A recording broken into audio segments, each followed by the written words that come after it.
Welcome back, everybody. The time is 6:42. Here's a live look out at Cheyenne. It's not Cheyenne Wells, it's us. It's us. It's okay. Here us we are. Good. Us just as good as Cheyenne Wells on this Father's Day. Happy Father's Day. Thank you. Happy Father's Day to you, Marty. Marty, you have 3 beautiful children. Are they going to tune in for our 8 o'clock show? We can give them a shout out. Hello to Marty's children. No, there's no way. It's early one on of mine Sunday. actually works at the Renaissance Festival, so she'll be up and gone. The other 2, I'll be lucky if they get out of bed by noon. So, it's fine. Whatever. Sounds like a good way to spend a Sunday. Yeah, pretty much. And Sunday, I think it'll be a nice day today. Really, again, you can't rule out these little showers and thunderstorms that come through the area. And we had our share of them yesterday. But I think it's going to be a nice day overall. Good. Well, let's start you out with sunshine. There you go. That was probably from the Eastern Plains, I'm going to guess, out there somewhere, but I'm not quite sure where that was from. I can tell you where this one's from, though. This is Cripple Creek. This is the view from the Century Casino, and there's that sun shining brightly as well. So we do have, in some cases, a relatively sunny start to the day, but in other areas, the clouds are actually quite prevalent.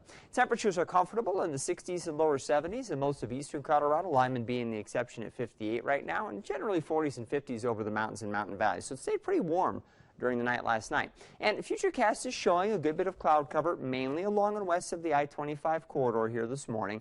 You even see a little green on the map, which is Futurecast's way of suggesting there might be some rain. But in this case, I think through the morning hours, the chances of us picking up any significant rainfall are pretty slim.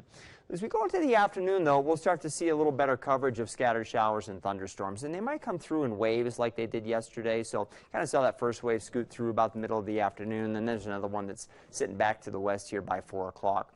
One of the things to point out, though, are the brighter colors on the map, the yellows and the oranges and the reds, and it's an indication that the stronger cells could potentially produce some brief, decent downpours, and we had some of that yesterday. So no severe weather, which is good news, but can have some lightning, some thunder, maybe some of that small pea-sized hail with any of the stronger cells. The warmest air will be found away from the mountains where the storms will be more prevalent today, but we could have isolated storms really anywhere, where yesterday we missed out entirely over the plains. We couldn't rule one out for you today. I still think the coverage will be better farther west, but that little plume of moisture is making a little bit of a push towards the east today. So a lot of 90s away from the mountains. We'll have a mixture of 80s to near 90 closer to the mountains, and then once you get up into the high country, we'll probably be talking about a mixture of 60s and 70s, and that'll be true through Teller County today as well. I did hear from Larry in Divide this morning. Happy Father's Day, Larry. Only had 200ths yesterday in Divide, so again, not everybody's going to pick up rain. But I wasn't at home for a while yesterday, and my son said, hey, Dad, I came down really hard for about 10 or 15 minutes. So that's kind of how it's going to go today. Anything that rolls overhead probably won't last very long. But as the showers come by, they'll cool you off. They'll kick up the wind. Again, they'll give you the rain, and you'll have to watch out for some lightning and thunder. So through Colorado Springs today, I think we'll hit the 80s, probably 70s up on the Palmer Divide. Mostly 80s west of Pueblo along the Arkansas River. We'll fall back into the 70s as you get closer to the mountains and up across the Wet Mountain Valley. Again, these are high temperatures. I think for a chunk of the day, because of the passing showers, it'll be a little bit cooler than that. And Futurecast shows as we move through the evening hours that we're still expecting a pretty good coverage of showers and storms.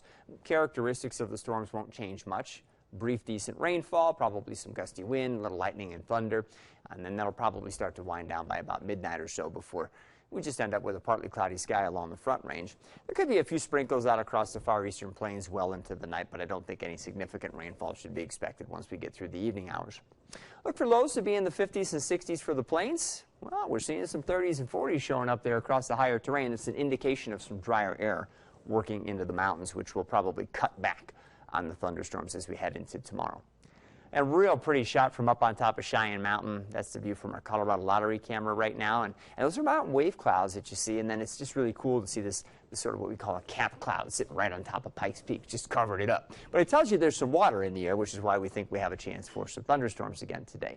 And we are tracking a cold front that looks to arrive early next week.